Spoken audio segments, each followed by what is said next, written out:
হাঁটা শরীরের পক্ষে অনেক অনেক ভালো গাইজ, এই জন্য আমি হাঁটা শুরু করে দিয়েছি। আজকে সারাদিন শুধু হাঁটার উপরে আছি, হাঁটতে হাঁটতে আমার জুতোই ছিঁড়ে গেছে। হ্যালো সবাইকে, আসসালামু আলাইকুম। কী অবস্থা তোমাদের? আশা করি তোমরা অনেক অনেক ভালো আছো।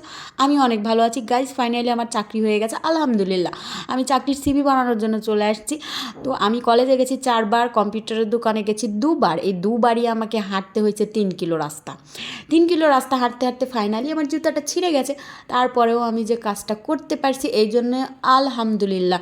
তো আমার কাজটা ফাইনালি হয়ে গেছে। এখানে হয়নি, প্রথমে আমি এখানে আসছিলাম, আমার হচ্ছে যে এইচএসসির সার্টিফিকেট ছিল কলেজে, আবার চলে গেছি কলেজ থেকে ওটা নিয়ে এসে ওটার ফটোকপি করে ওটা আবার সিবিতে দিতে হবে, ওটা দিলাম। তারপরে আবার এই যে আমি কলেজে আসছি, কলেজে এসে দেখছি যার কাছ থেকে আমি নিব সেই লোকটাই হচ্ছে ঢাকায় চলে গেছে। মানে একেই বলছে কপাল।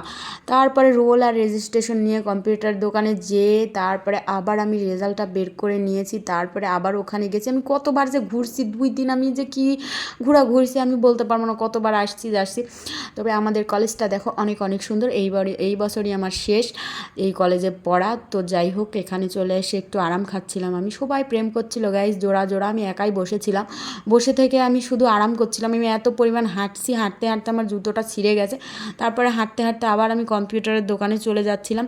চলে কাজটা সব কিছু হয়ে গেছে ফাইনালি, কিন্তু অনেক কষ্টের পরে হয়েছে। তারপর আমি বাসায় এসে রান্নাবান্না শুরু করে দিয়েছি, কারণ রান্নাবান্না ছিল না বাসায়।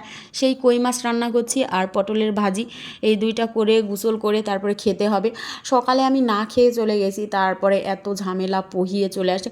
যখন শুনছি আমার পাওয়া যাবে না ওইটা, মানে আমার হচ্ছে সার্টিফিকেট, আমি তো জানি না সার্টিফিকেট হচ্ছে যে কত পয়েন্ট পাইছি কী পাইছি। আমার বাসায় কিচ্ছু নাই, আমার মতো কৃতজ্ঞ মানুষ আছে। মানে আমার এইচএসসির সার্টিফিকেট, তারপরে মার্কশিট, কিচ্ছু নাই আমার বাসায়। সব কিছু কলেজে জমা দিয়েছি, একটা ফটোকপিও নাই, শুধু ফুলকপি আছে গাইস। ফটোকপির কথা বলছি আর ফুলকপি হাজির। তো যাই হোক, আমি ফুলকপি দিয়ে হচ্ছে রান্না করছি কই মাছটা হয়েই গেছে। এত ডিটেলস আজকে অত বলতে পারলাম না গাইস, কীভাবে রান্না করলাম। এটা অতি সাধারণ রান্না। তো এটা হয়ে গেছে, তারপরে আমি খাওয়া শুরু করে দিয়েছি। প্রচণ্ড খিদা পাইছে। তো ফাইনালি আমি চাকরি পেয়ে গেছি গাইস, সবাই দোয়া করবা। আর হচ্ছে ফেসবুকের চাকরিটা ছেড়ে দিইনি, আসে টুকটাক ভিডিও দিতেই থাকবো। আসলে ফেসবুক ছাড়া আমরা চলতে পারবো না, ফেসবুক আমাদের জীবনের অংশ হয়ে গেছে। ফেসবুক থাকবেই, তবে তার পাশাপাশি কিছু একটা করতেই হবে, সেই জন্য কাজে লেগে পড়েছি। তার পাশাপাশি কিছু একটা করার জন্য তারপর আমি ভাত খাচ্ছি আর আমার মেয়েকে পড়াচ্ছিলাম। মানে 2 কাজ একসাথে, মানে প্রচুর ব্যস্ত থাকতে হবে। ব্যস্ত থাকলে জীবনের সব কিছু ভুলে থাকা যাবে, আনন্দে থাকা যাবে। আমি চাই যে 24টা ঘন্টা, মানে 12টা ঘন্টা আমি ব্যস্ত থাকি, রাতে একটু করে ঘুমাতেই তো হবে। রাতে এসে ফেসবুকে একটু কাজ করবো, তারপরে ঘুমিয়ে যাবো। জীবন অনেক সুন্দর। তো সবাই ভালো থাকবে। আজকে এই পর্যন্তই, আল্লাহ হাফেজ।